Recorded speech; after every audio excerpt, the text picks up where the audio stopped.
Hello, and welcome to Classical Titerature, the show where we're testing out a new Patreon tier, where you can have your soul trapped permanently inside of my fishnets.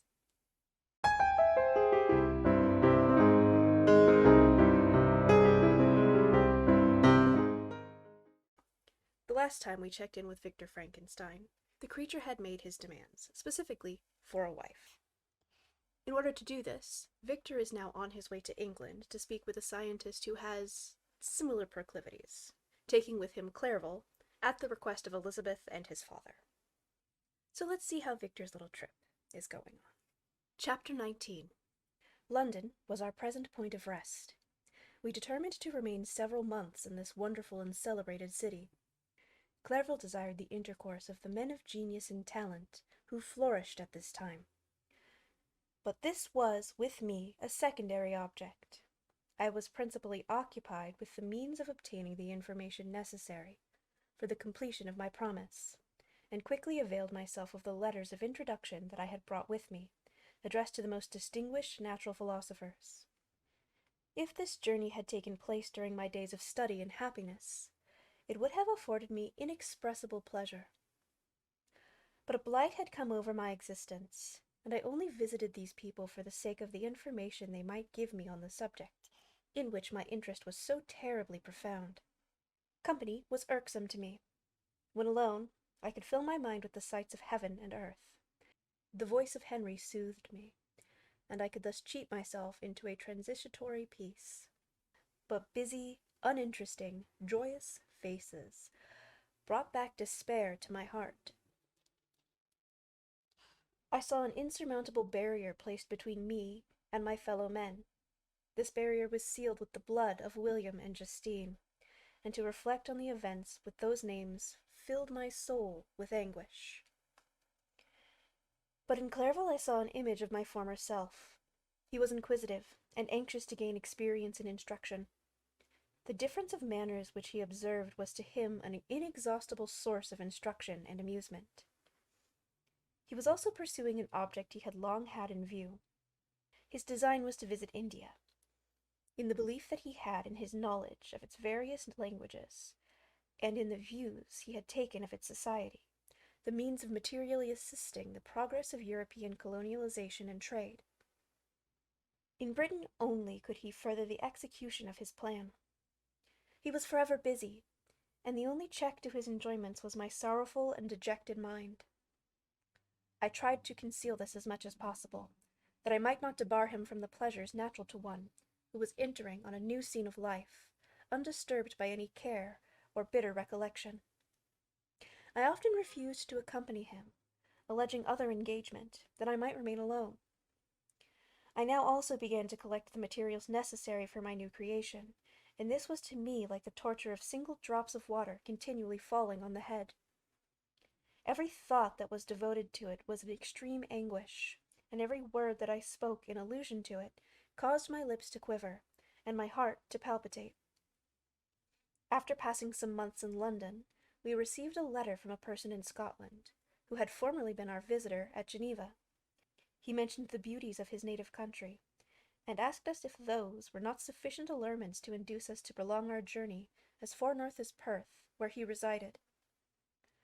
Clairville eagerly desired to accept this invitation, and I, although I abhorred society, wished to view again mountains and streams, and all the wondrous works with which nature adorns her chosen dwelling places. We had arrived in England at the beginning of October, and it was now February. We accordingly determined to commence our journey towards the north at the expiration of another month. In this expedition we did not intend to follow the great road to Edinburgh, but to visit Windsor, Oxford, Matlock, and the Cumberland Lakes, resolving to arrive at the completion of this tour about the end of July. I packed up my chemical instruments and the materials I had collected, resolving to finish my labors in some obscure nook in the northern highlands of Scotland. We quitted London on the 27th of March, and remained a few days at Windsor, rambling in its beautiful forest. This was a new scene to us mountaineers. The majestic oaks, the quantity of game, and the herds of stately deer were all novelties to us. From thence we proceeded to Oxford, As we entered this city, our minds were filled with the remembrance of the events that had been transacted there more than a century and a half before. It was here that Charles I had collected his forces. This city had remained faithful to him, after the whole nation had forsaken his cause to join the standard of Parliament and liberty. The memory of that unfortunate king and his companions, the amiable Falkland, the insolent Goring, his queen and son, gave a peculiar interest to every part of the city, which they might be supposed to have inhabited. The spirit of elder days found a dwelling here, and we delighted to trace its footsteps. If these feelings had not found an imaginary gratification, the appearance of the city had yet itself sufficient beauty to obtain our admiration. The colleges are ancient and picturesque. The streets are almost magnificent, and the lovely Isis, which flows beside it through meadows of exquisite verdure, is spread forth into a placid expanse of waters, which reflects its majestic assemblage of towers and spires and domes, embosomed among aged trees. I enjoyed this scene, and yet my enjoyment was embittered both by the memory of the past and the anticipation of the future. I was formed for peaceful happiness. During my youthful days, discontent never visited my mind, and if I was ever overcome by ennui, the sight of what was beautiful in nature, or the study of what is excellent and sublime in the productions of man, could always interest my heart, and communicate elasticity to my spirits. But I am a blasted tree. The bolt has entered my soul, and I felt then that I should survive to exhibit what I shall soon cease to be. A miserable spectacle of wrecked humanity, pitiable to others, and intolerable to myself. We passed a considerable period at Oxford, rambling among its environs, and endeavoring to identify every spot which might relate to the most animating epoch of English history. Our little voyages of discovery were often prolonged by the successive objects that presented themselves. We visited the tomb of the illustrious Hampden, and the field on which that patriot fell. For a moment my soul was elevated from its debasing and miserable fears to contemplate the divine ideas of liberty and self-sacrifice, of which these sites were the monuments and the remembrancers. For an instant, I dared to shake off my chains, and look around me with a free and lofty spirit. But the iron had eaten into my flesh, and I sank again, trembling and hopeless, into my miserable self. We left Oxford with regret, and proceeded to Matlock, which was our next place of rest. The country in the neighborhood of this village resembled, to a greater degree, the scenery of Switzerland. But everything is on a lower scale, and the green hills want the crown of distant white Alps, which always attend on the piny mountains of my native country. We visited the wondrous cave and the little cabinets of natural history, where the curiosities are disposed in the same manner as in the collections at Cerveau and Chaumont. The latter name made me tremble when pronounced by Henry. I hastened to quit Matlock, with which that terrible scene was thus associated.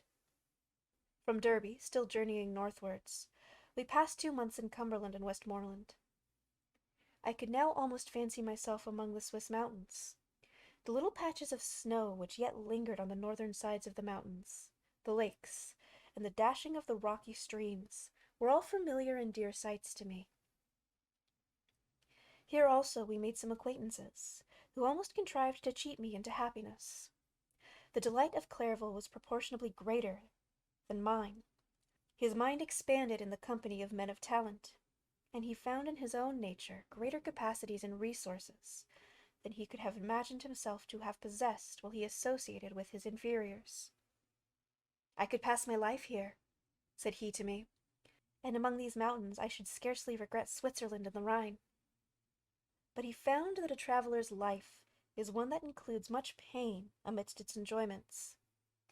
His feelings are forever on that stretch, and when he begins to sink into repose, he finds himself obliged to quit that on which he rests in pleasure for something new, which again engages his attention, and which he also forsakes for other novelties.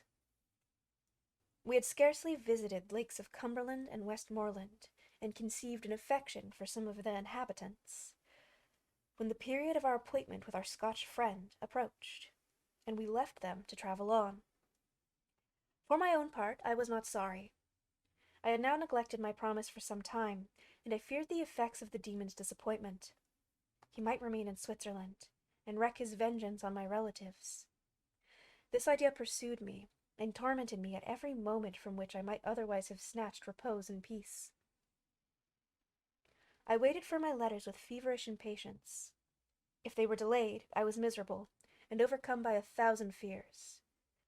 And when they arrived, and I saw the superscription of Elizabeth, or my father, I hardly dared to read and ascertain my fate. Sometimes I thought that the fiend followed me, and might expedite my remissness by murdering my companion. When these thoughts possessed me, I would not quit Henry for a moment, but followed him as his shadow, to protect him from the fancied rage of his destroyer. I felt as if I had committed some great crime, the consciousness of which haunted me. I was guiltless, but I had indeed drawn down a horrible curse upon my head, as mortal as that of crime. I visited Edinburgh with languid eyes and mind, and yet that city might have interested the most unfortunate being. Clerval did not like it so well as Oxford, for the antiquity of the latter city was more pleasing to him. But the beauty and regularity of the new town of Edinburgh, its romantic castle and its environs, the most delightful in the world, Arthur's Seat, St. Bernard's Well, and the Pentland Hills, compensated him for the change, and filled him with cheerfulness and admiration. But I was left impatient to arrive at the termination of my journey. We left Edinburgh in a week, passing through Copar, St. Andrews, and along the banks of the Tay to Perth, where our friend expected us. But I was in no mood to laugh and talk with strangers, or enter into their feelings or plans with the good humor expected from a guest, and accordingly I told Clerval that I wished to make the tour of Scotland alone. "Do you," said I, "enjoy yourself, and let this be our rendezvous. I may be absent a month or two, but do not interfere with my motions, I entreat you. Leave me to peace and solitude for a short time, and when I return, I hope it will be with a lighter heart, more congenial to your own temper." Henry wished to dissuade me, but seeing me bent on this plan, ceased to remonstrate. He entreated me to write often. "I'd rather be with you," he said, "in your solitary rambles, than with these Scotch people, whom I do not know. Hasten, then, dear friend, to return, that I may again feel myself somewhat at home, which I cannot do in your absence." Having parted from my friend, I determined to visit some remote spot of Scotland, and finish my work in solitude. I did not doubt but that the monster followed me, and would discover himself to me when I should have finished, that he might receive his companion. With this resolution, I travelled the northern Highlands, and fixed on one of the remotest of the Orkneys as the scene of my labours. It was a place fitted for such a work, being hardly more than a rock, whose high sides were continually beaten upon by the waves. The soil was barren, scarcely affording pasture for a few miserable cows, and oatmeal for its inhabitants, which consisted of 5 persons, whose gaunt and scraggly limbs gave tokens of their miserable fare. Vegetables and bread, when they indulged in such luxuries, and even fresh water, was to be procured from the mainland, which was about 5 miles distant. On the whole of the island there were but 3 miserable huts, and one of these was vacant when I arrived. This I hired. It contained but 2 rooms, and these exhibited all the squalidness of the most miserable penury. The thatch had fallen in, the walls were unplastered, and the door was off its hinges.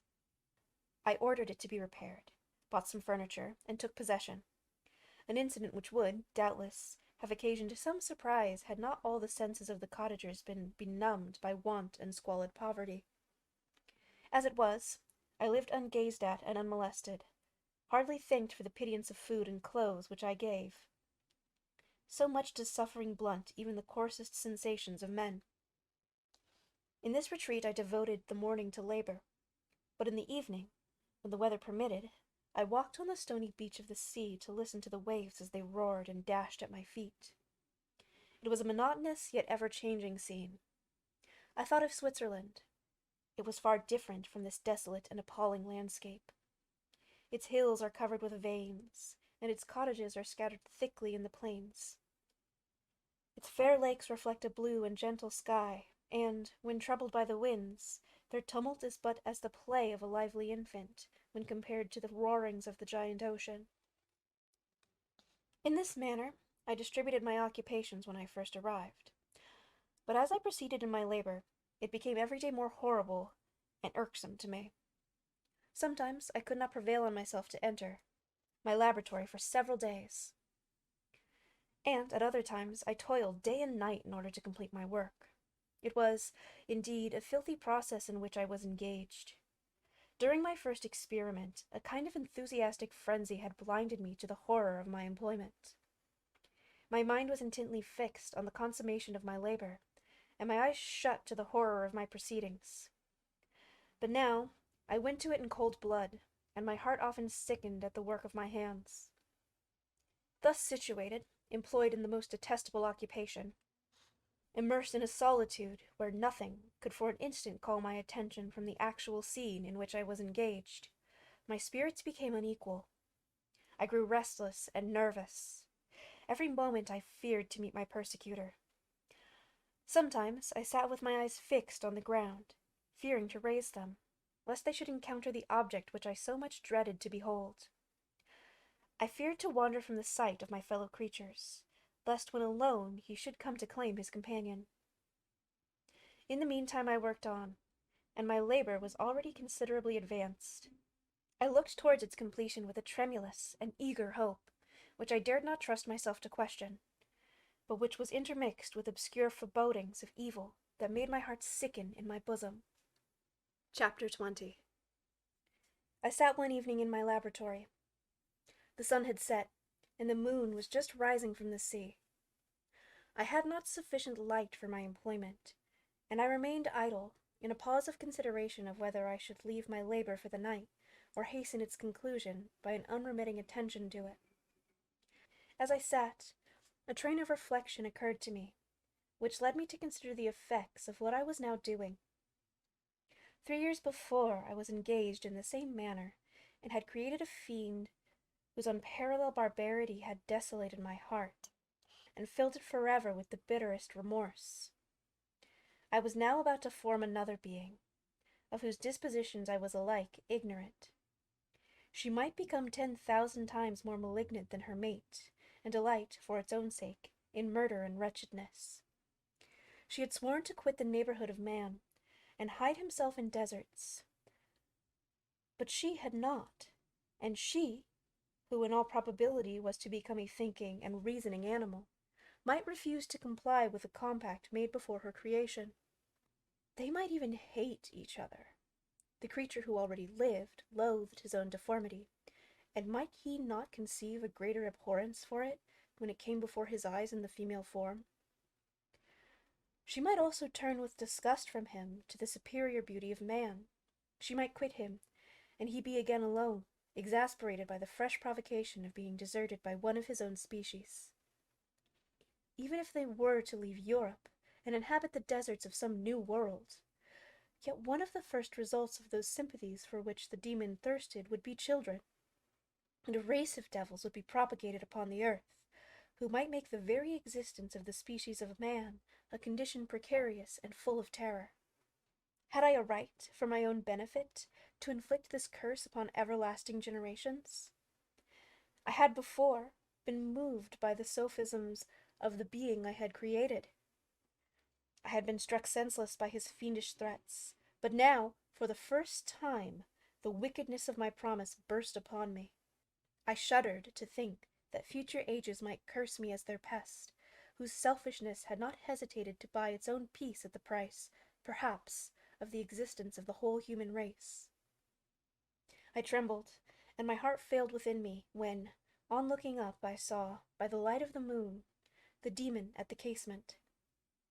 A ghastly grin wrinkled his lips as he gazed on me, where I sat fulfilling the task which he had allotted to me. Yes, he had followed me in my travels. He had loitered in forests, hid himself in caves, or taken refuge in wide and deserted heaths. And he now came to mark my progress, and claim the fulfillment of my promise. As I looked on him, his countenance expressed the utmost extent of malice and treachery. I thought, with a sensation of madness, on my promise of creating another like to him, and, trembling with passion, tore to pieces the thing on which I was engaged. The wretch saw me destroy the creature on whose future existence he depended for happiness, and, with a howl of devilish despair and revenge, withdrew. I left the room, and, locking the door, made a solemn vow in my own heart never to resume my labors, and then, with trembling steps, I sought my own apartment. I was alone. None were near me to dissipate the gloom, and relieve me from the sickening oppression of the most terrible reveries.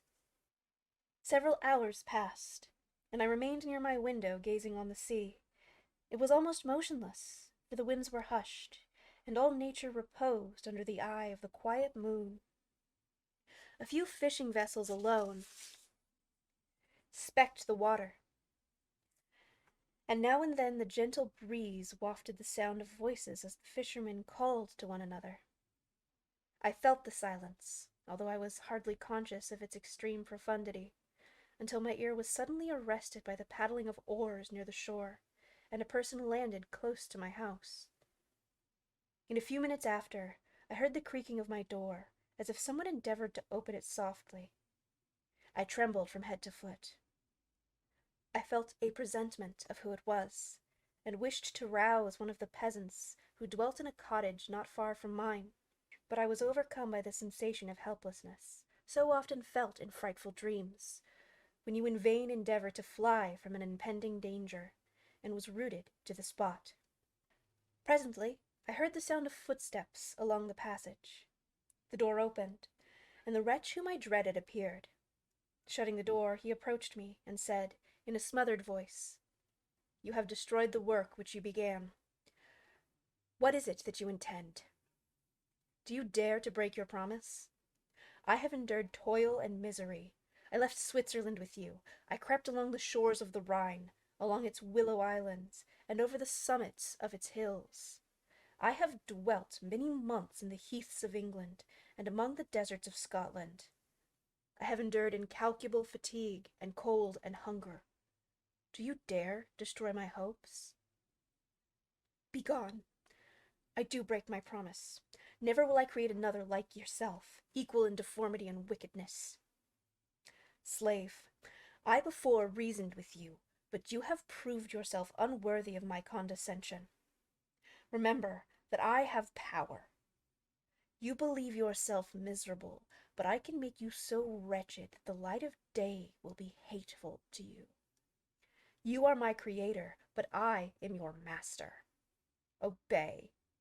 The hour of my irresolution is past, and the period of your power is arrived. Your threats cannot move me to do an act of wickedness, but they confirm in me a determination of not creating you a companion in vice. Shall I, in cool blood, set loose upon the earth a demon, whose delight is in death and wretchedness? Begone! I am firm, and your words will only exasperate my rage. The monster saw my determination in my face, and gnashed his teeth in the impetus of anger. Shall each man, cried he, find a wife for his bosom, and each beast have his mate, and I be alone? I had feelings of affection, and they were requited by detestation and scorn. Man, you may hate, but beware. Your hour will pass in dread and misery, and soon the bolt will fall which must ravish from you your happiness forever. Are you to be happy? Will I grovel in the intensity of my wretchedness? You can blast my other passions, but revenge remains. Revenge, henceforth dearer than light or food. I may die, but first you, my tyrant and tormentor, shall curse the sun that gazes on your misery. Beware, for I am fearless, and therefore powerful. I will watch with the wiliness of a snake, that I may sting with its venom. Man, you shall repent of the injuries you inflict. Devil, cease, and do not poison the air with these sounds of malice. I have declared my resolution to you, and I am no coward to bend beneath words. Leave me. I am inexorable. It is well. I go. But remember, I shall be with you on your wedding night. I started forward and exclaimed, Villain! Before you sign my death warrant, be sure you are yourself safe. I would have seized him, but he eluded me, and quitted the house with precipitation. In a few moments I saw him in his boat, which shot across the waters with an arrowy swiftness, and was soon lost amidst the waves. All was again silent, but his words rung in my ears. I burned with rage to pursue the murderer of my peace, and precipitate him into the ocean. I walked up and down my room hastily and perturbed, while my imagination conjured up 1,000 images to torment and sting me. Why had I not followed him, and closed with him in mortal strife? But I had suffered him to depart, and he had directed his course towards the mainland. I shuddered to think who might be the next victim sacrificed to his insatiate revenge. And then I thought again of his words, I will be with you on your wedding night. That then was the period fixed for the fulfillment of my destiny. In that hour I should die, and at once satisfy and extinguish his malice. The prospect did not move me to fear, yet when I thought of my beloved Elizabeth, of her tears and endless sorrow, when she should find her lover so barbarously snatched from her, tears, the first I had shed for many months, streamed from my eyes, and I resolved not to fall before my enemy without a bitter struggle. The night passed away, and the sun rose from the ocean. My feelings became calmer, if that may be called calmness, when the violence of rage sinks into the depths of despair. I left the house, the horrid scene of the last night's contention, and walked on the beach of the sea, which I almost regarded as an insuperable barrier between me and my fellow creatures. Nay, a wish that such should prove the fact stole across me. I desired that I might pass my life on that barren rock, wearily, it is true, but uninterrupted by any sudden shock of misery. If I returned, it was to be sacrificed. Or to see those who I most loved die under the grasp of a demon whom I myself created. I walked about the isle like a restless spectre, separating from all it loved, and miserable in the separation. When it became noon, and the sun rose higher, I lay down on the grass, and was overpowered by a deep sleep. I had been awake the whole of the preceding night. My nerves were agitated, and my eyes inflamed by watching and misery. The sleep into which I now sunk refreshed me, and when I awoke, I again felt as if I belonged to a race of human beings like myself, and I began to reflect upon what had passed with greater composure. Yet still the words of the fiend rung in my ears like a death knell. They appeared like a dream, yet distinct and oppressive as a reality.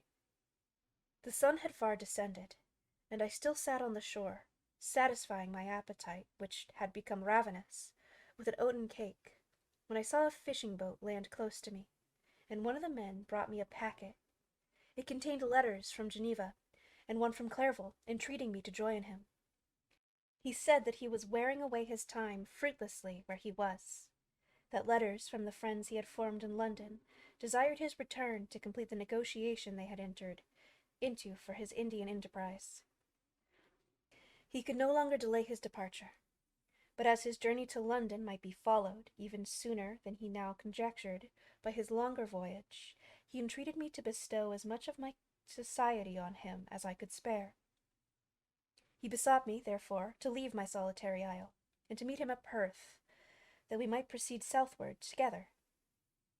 This letter, in a degree, recalled me to life, and I determined to quit my island at the expiration of 2 days. Yet, before I departed, there was a task to perform, on which I shuddered to reflect. I must pack up my chemical instruments, and for that purpose I must enter the room which had been the scene of my odious work, and I must handle those utensils, the sight of which was sickening to me. The next morning at daybreak, I summoned sufficient courage and unlocked the door of my laboratory. The remains of the half-finished creature, whom I had destroyed, lay scattered on the floor, and I almost felt as if I had mangled the living flesh of a human being. I paused to collect myself, and then entered the chamber. With trembling hand, I conveyed the instruments out of the room. But I reflected that I ought not to leave the relics of my works to excite the horror and suspicion of the peasants, and I accordingly put them into a basket, with a great quantity of stones, and, laying them up, determined to throw them into the sea that very night, and in the meantime I sat upon the beach, employed in cleaning and arranging my chemical apparatus. Nothing could be more complete than the altercation that had taken place in my feelings since the night of the appearance of the demon. I had before regarded my promise with a gloomy despair, as a thing that, with whatever consequences, must be fulfilled. But I now felt as if a film had been taken from before my eyes, and that I, for the first time, saw clearly. The idea of renewing my labors did not for one instant occur to me. The threat that I had heard weighed on my thoughts, but I did not reflect that a voluntary act of mine could avert it. I had resolved in my own mind that to create another like the fiend I had first made would be an act of the basest and most atrocious selfishness, and I banished from my mind every thought that could lead to a different conclusion. Between 2 and 3 in the morning, the moon rose, and I then, putting my basket aboard a little skiff, sailed out about 4 miles from the shore. The scene was perfectly solitary. A few boats were returning towards land, but I sailed away from them. I felt as if I were about the commission of a dreadful crime, and avoided with shuddering anxiety any encounter with my fellow creatures. At one time the moon, which had before been clear, was suddenly overspread by a thick cloud, and I took advantage of the moment of darkness and cast my basket into the sea. I listened to the gurgling sound as it sunk, and then sailed away from the spot. The sky became clouded, but the air was pure, although chilled by the northeast breeze that was then rising. But it refreshed me, and filled me with such agreeable sensations, that I resolved to prolong my stay on the water, and fixing the rudder in a direct position, stretched myself at the bottom of the boat. Clouds hid the moon. Everything was obscure, and I heard only the sound of the boat as its keel cut through the waves. The murmur lulled me, and in a short time I slept soundly. I do not know how long I remained in this situation, but when I awoke I found that the sun had already mounted considerably. The wind was high, and the waves continually threatened the safety of my little skiff. I found the wind was northeast, and must have driven me far from the coast from which I had embarked. I endeavored to change my course, but quickly found that if I again made the attempt, the boat would be instantly filled with water. Thus situated, my only resource was to drive before the wind. I confess that I felt a few sensations of terror. I had no compass with me, and was so slenderly acquainted with the geography of this part of the world that the sun was of little benefit to me. I might be driven into the wide Atlantic, and feel all the tortures of starvation, or be swallowed up in the immeasurable waters that roared and buffeted around me. I had already been out many hours, and felt the torment of a burning thirst, a prelude to my other sufferings. I looked on the heavens, which were covered by clouds that flew before the wind, only to be replaced by others. I looked upon the sea. It was to be my grave. "Fiend!" I exclaimed, "your task is already fulfilled."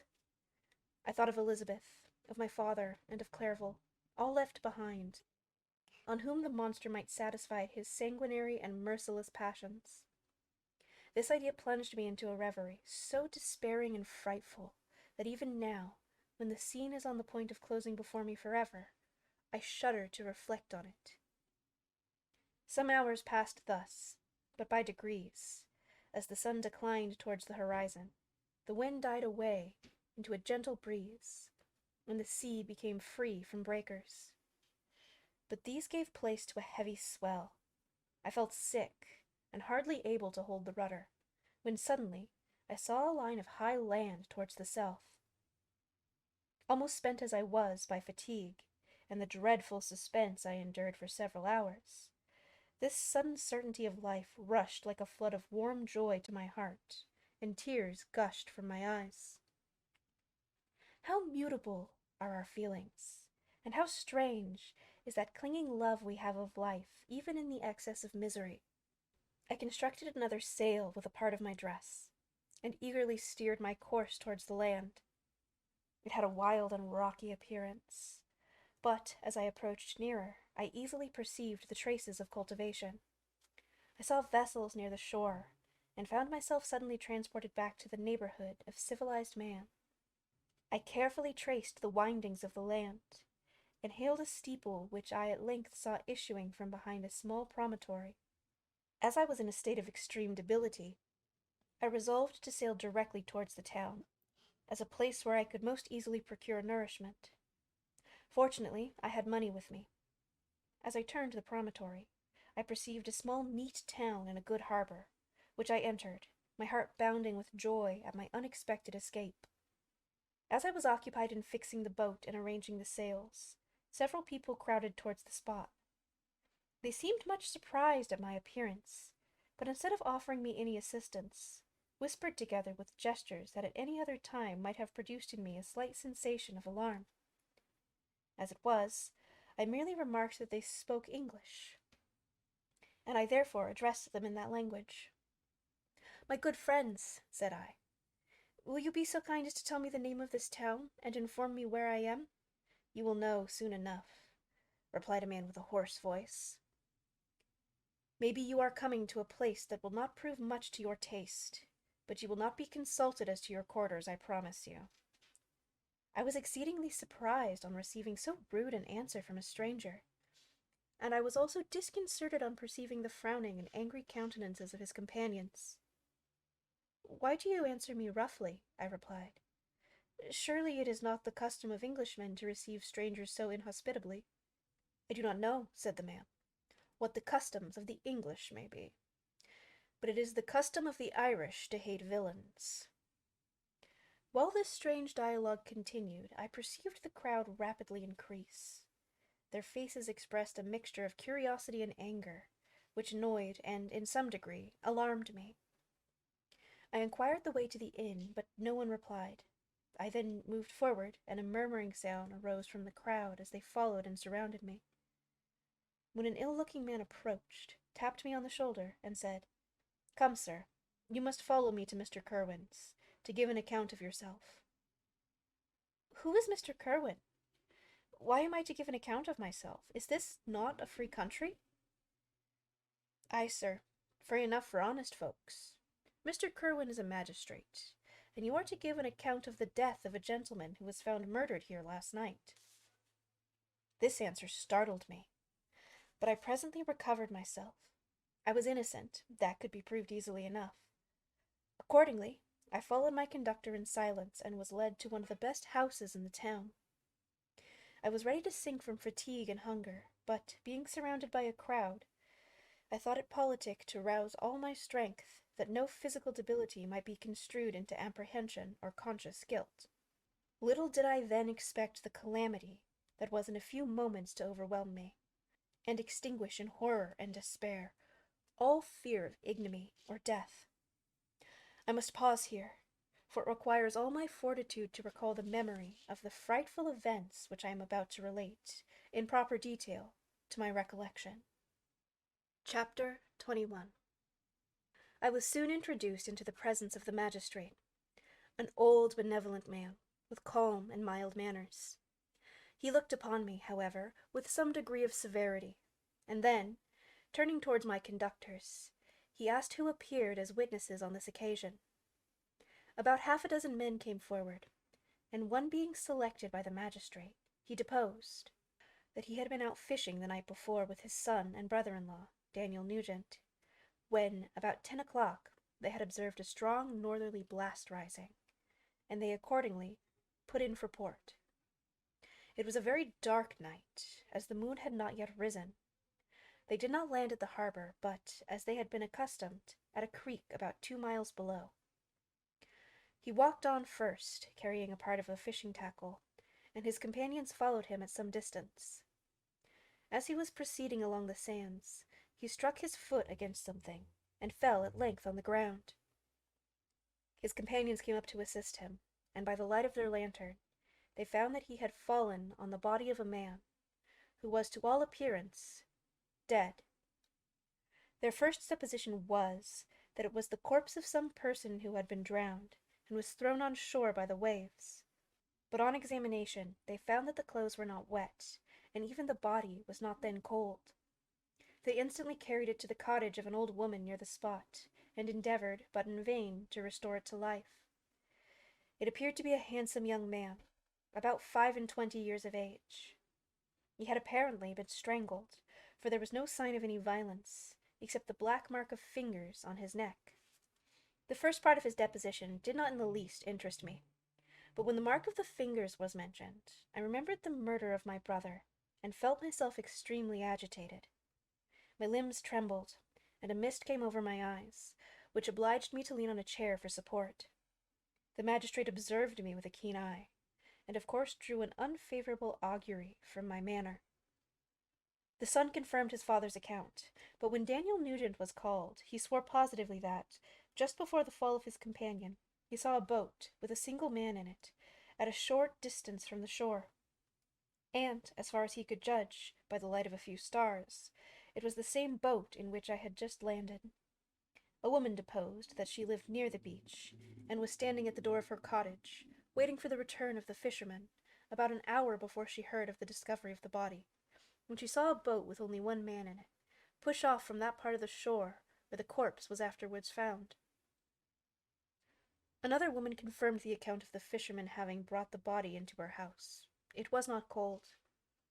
They put it into a bed and rubbed it, and Daniel went to the town for an apothecary, but life was quite gone. Several other men were examined concerning my landing, and they agreed that, with the strong north wind that had arisen during the night, it was very probable that I had beaten about for many hours, and had been obliged to return nearly to the same spot from which I had departed.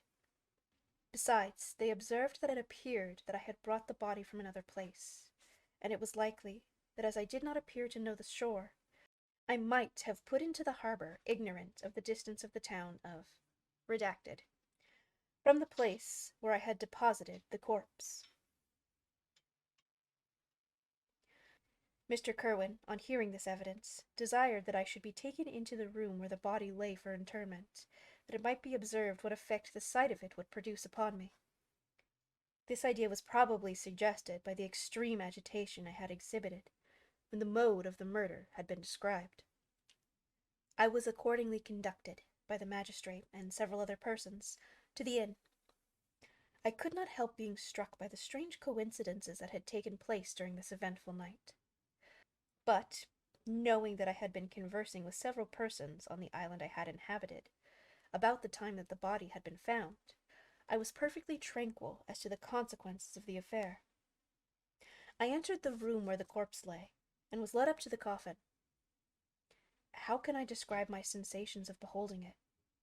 I feel yet parched with horror, nor can I reflect on that terrible moment without shuddering and agony. The examination, the presence of the magistrate and the witnesses, passed like a dream from my memory, when I saw the lifeless form of Henry Clerval stretched before me. I gasped for breath, and, throwing myself on the body, exclaimed, "Have my murderous machinations deprived you also, my dearest Henry, of life? 2 I have already destroyed, other victims await their destiny, but you, Clerval, my friend, my benefactor." The human frame could no longer support the agonies that I endured, and I was carried out of the room in strong convulsions. A fever succeeded to this. I lay for 2 months on the point of death. My ravings, as I afterwards heard, were frightful.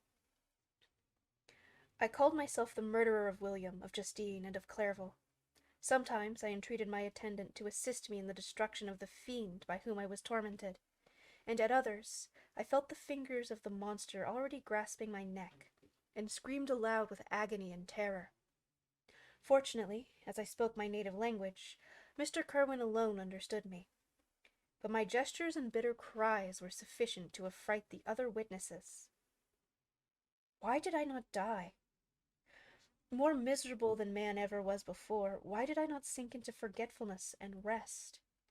Death snatches away many blooming children, the only hopes of their doting parents. How many brides and youthful lovers have been one day in the bloom of health and hope, and the next a prey for worms and the decay of the tomb? Of what materials was I made that I could thus resist so many shocks, which, like the turning of the wheel, continually renewed the torture? But I was doomed to live, and in 2 months found myself as awaking from a dream in a prison, stretched on a wretched bed, surrounded by gallowers, turnkeys, bolts, and all the miserable apparatus of a dungeon. It was morning, I remember, when I thus awoke to understanding. I had forgotten the particulars of what had happened, and only felt as if some great misfortune had suddenly overwhelmed me. But when I looked around and saw the barred windows and the squalidness of the room in which I was, all flashed across my memory, and I groaned bitterly. This sound disturbed an old woman who was sleeping in a chair beside me. She was a hired nurse, the wife of one of the turnkeys, and her countenance expressed all those bad qualities which often characterize that class. The lines of her face were hard and rude, like that of persons accustomed to see without sympathizing in sights of misery. Her tone expressed her entire indifference. She addressed me in English, and the voice struck me as one that I had heard during my sufferings. "Are you better now, sir?" said she. I replied in the same language, with a feeble voice. "I believe I am. But if it all be true, if I indeed did not dream, I am sorry that I am still alive to feel this misery and horror."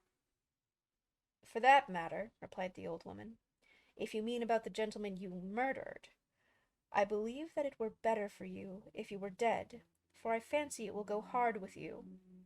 However, that's none of my business. I am sent to nurse you and get you well. I do my duty with a safe conscience. It were well if everybody did the same." I turned with loathing from the woman who could utter so unfeeling a speech to a person just saved, on the very edge of death. But I felt languid and unable to reflect on all that had passed. The whole series of my life appeared to me as a dream. I sometimes doubted if indeed it were all true, for it never presented itself to my mind with the force of reality. As the images that floated before me became more distinct, I grew feverish. A darkness pressed around me. No one was near to me who soothed me with the gentle voice of love. No dear hand supported me. The physician came and prescribed medicines, and the old woman prepared them for me. But utter carelessness was visible in the first, and the expression of brutality was strongly marked in the visage of the second. Who could be interested in the fate of a murderer, but the hangman who would gain his fee? These were my first reflections, but I soon learned that Mr. Kerwin had shown me extreme kindness. He had caused the best room in the prison to be prepared for me. Wretched indeed was the best. And it was he who had provided a physician and a nurse. It is true, he seldom came to see me, for although he ardently desired to relieve the suffering of every human creature, he did not wish to be present at the agonies and miserable ravings of a murderer. He came, therefore, sometimes to see that I was not neglected, but his visits were short and with long intervals. One day, while I was gradually recovering, I was seated in a chair, my eyes half opened, and my cheeks livid like those in death. I was overcome by gloom and misery, and often reflected I had better seek death than desire to remain in a world which to me was replete with wretchedness. At one time I considered whether I should not declare myself guilty, and suffer the penalty of the law, less innocent than poor Justine had been. Such were my thoughts when the door of my apartment were open, and Mr. Kerwin entered. His countenance expressed sympathy and compassion. He drew a chair close to mine, and addressed me in French. "I fear that this place is very shocking to you.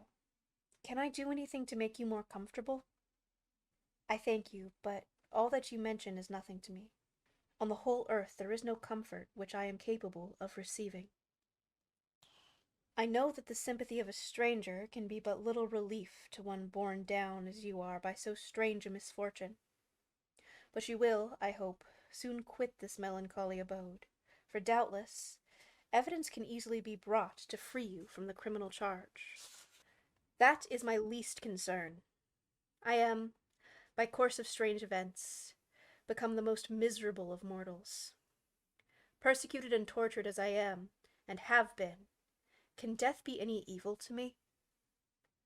Nothing indeed can be more unfortunate and agonizing than those strange chances that have lately occurred. You were thrown, by some surprising accident, on this shore, renowned for its hospitality, seized immediately, and charged with murder. The first sight that was presented to your eyes was the body of your friend, murdered in so unaccountable a manner, and placed, as it were, by some fiend across your path. As Mr. Kerwin said this, notwithstanding the agitation I endured on this retrospect of my sufferings, I also felt considerable surprise at the knowledge he seemed to possess concerning me. I suppose some astonishment was exhibited in my countenance, for Mr. Kerwin hastened to say, "Immediately upon your being taken ill, all the papers that were on your person were brought to me, and I examined them that I might discover some trace by which I could send to your relations an account of your misfortunes and illness. I found several letters, and among others, one of which I discovered from its commencement to be from your father. I instantly wrote to Geneva. Nearly 2 months have elapsed since the departure of my letter. But you are ill. Even now you tremble. You are unfit for agitation of any kind. This suspense is 1,000 times worse than the most horrible event. Tell me what new scene of death has been acted, and whose I am now to lament." "Your family is perfectly well," said Mr. Kerwin, with gentleness, "and someone, a friend, is coming to visit you." I know not by what chain of thought the idea presented itself, but it instantly darted into my mind that the murderer had come to mock at my misery, and taunt me with the death of Clerval, as a new incitement for me to comply with his hellish desires. I put my hand before my eyes, and cried out in agony, "Oh, take him away, I cannot see him. For God's sake, do not let him enter." Mr. Kerwin regarded me with a troubled countenance. He could not help regarding my explanation as a presumption of my guilt, and said, in a rather severe tone, "I should have thought, young man, that the presence of your father would have been welcome, instead of inspiring such violent repugnance." "My father!" cried I, while every feature and every muscle was relaxed from anguish to pleasure. "Is my father indeed come? How kind, how very kind! But where is he? Why does he not hasten to me?" My change in manner surprised and pleased the magistrate. Perhaps he thought that my former explanation was a momentary return of delirium, and he now instantly resumed his former benevolence. He rose and quitted the room with my nurse, and in a moment my father entered it. Nothing, at this moment, could have given me greater pleasure than the arrival of my father. I stretched out my hand to him and cried, "Are you then safe, and Elizabeth, and Ernest?" My father calmed me with assurances of their welfare, and endeavored, by dwelling on these subjects so interesting to my heart, to raise my desponding spirits. But he soon felt that a prison cannot be the abode of cheerfulness.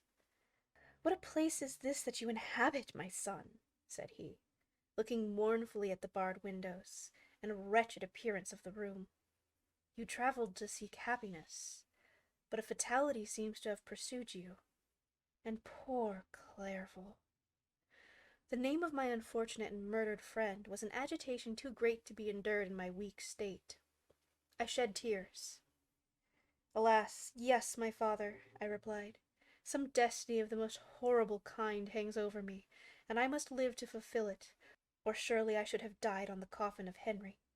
We were not allowed to converse for any length of time, for the precarious state of my health rendered every precaution necessary that could ensure tranquillity.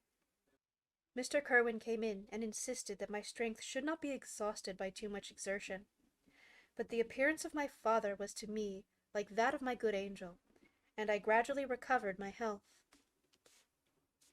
As my sickness quitted me, I was absorbed by a gloomy and black melancholy that nothing could dissipate. The image of Clerval was forever before me, ghastly and murdered. More than once the agitation into which these reflections threw me made my friends dread a dangerous relapse. Alas, why did they preserve so miserable and detested a life? It was surely that I might fill my destiny, which is now drawing to a close. Soon, oh, very soon, will death extinguish these throbbings, and relieve me from the mighty weight of anguish that bears me to the dust. And, in executing the award of justice, I shall also sink to rest. Then the appearance of death was distant, although the wish was ever present to my thoughts, and I often sat for hours motionless and speechless, wishing for some mighty resolution that might bury me and my destroyer in its ruins. The season of the assizes approached. I had already been 3 months in prison, and although I was still weak and in continual danger of a relapse, I was obliged to travel nearly 100 miles to the county town, where the court was held. Mr. Kerwin charged himself with every care of collecting witnesses and arranging my defense. I was spared the disgrace of appearing publicly as a criminal, as the case was not brought before the court that decides on life and death. The grand jury rejected the bill, on it being proved that I was on the Orkney Islands at the hour the body of my friend was found, and a fortnight after my removal I was liberated from prison. My father was enraptured on finding me freed from the vexations of a criminal charge, that I was again allowed to breathe the fresh atmosphere, and permitted to return to my native country. I did not participate in these feelings, for to me the walls of a dungeon or a palace were alike unhateful. The cup of life was poisoned forever, and although the sun shone upon me, as upon the happy and gay of heart, I saw around me nothing but a dense and frightful darkness, penetrated by no light except the expressive eyes of Henry, languishing in death, the dark orbs nearly covered by the lids, and the long black lashes that fringed them. Sometimes it was the watery, clouded eyes of the monster, as I first saw them in my chamber at Ingolstadt. My father tried to awaken in me feelings of affection. He talked of Geneva, which I should soon visit, of Elizabeth and Ernest, but those words only drew deep groans from me. Sometimes, indeed, I felt a wish for happiness, and thought, with melancholy delight, of my beloved cousin, or longed, with a devouring maladie du pays, to see one more blue lake and the rapid Rhone, that had been so dear to me in early childhood. But my general state of feeling was a torpor, in which a prison was as welcome a residence as the divinest scene in nature, and these fits were seldom interrupted by the paroxysm of anguish and despair. At these moments I often endeavored to put an end to the existence I loathed, and it required unceasing attendance and vigilance to restrain me from committing some dreadful act of violence. Yet one duty remained to me, the recollection of which finally triumphed over my selfish despair. It was necessary that I should return without delay to Geneva, there to watch over the lives of those I so fondly loved, and to lie in wait for the murderer, that if any chance led me to the place of his concealment, or if he dared again to blast me by his presence, I might, with unfailing aim, put an end to the existence of the monstrous image which I had endued with the mockery of a soul still more monstrous. My father still desired to delay our departure, fearful that I could not sustain the fatigues of a journey, for I was a shattered wreck, the shadow of a human being. My strength was gone. I was a mere skeleton, and fever night and day preyed upon my wasted frame. Still, as I urged our leaving Ireland with such inquietude and impatience, my father thought it best to yield. We took our passage on board a vessel bound for Havre de Grace, and sailed with a fair wind from the Irish shores. It was midnight. I lay on the deck, looking at the stars and listening to the dashing of the waves. I hailed the darkness that shut Ireland from my sight, and my pulse beat with a feverish joy which I reflected that I should see in Geneva. The past appeared to me in the light of a frightful dream. Yet the vessel in which I was, the wind that blew me from the detested shore of Ireland, and the sea which surrounded me, told me too forcibly that I was deceived by no vision, and that Clerval, my friend and dearest companion, had fallen a victim to me and the monster of my creation. I repassed, in my memory, my whole life, my quiet happiness while residing with my family in Geneva, the death of my mother, and the departure for Ingolstadt. I remembered, shuddering, the mad enthusiasm that hurried me on to the creation of my hideous enemy, and I called to mind the night in which he first lived. I was unable to pursue the train of thought. 1,000 feelings pressed upon me, and I wept bitterly. Ever since the recovery from my fever, I had been in the custom of taking every night a small quantity of laudanum, for it was by the means of this drug only that I was enabled to gain the rest necessary for the preservation of life. Oppressed by the recollection of my various misfortunes, I now swallowed double my usual quantity, and soon slept profoundly. But sleep did not afford me respite from thought and misery. My dreams presented 1,000 objects that scared me. Towards morning, I was possessed by a kind of nightmare. I felt the fiend's grasp in my neck, and could not free myself from it. Groans and cries rang in my ears. My father, who was watching over me, perceiving my restlessness, awoke me. The dashing of waves were around, the cloudy sky above. The fiend was not here. A sense of security, a feeling that a truce was established between the present hour and the irresistible, disastrous future, imparted to me a kind of calm forgetfulness, of which the human mind is by its structure peculiarly susceptible.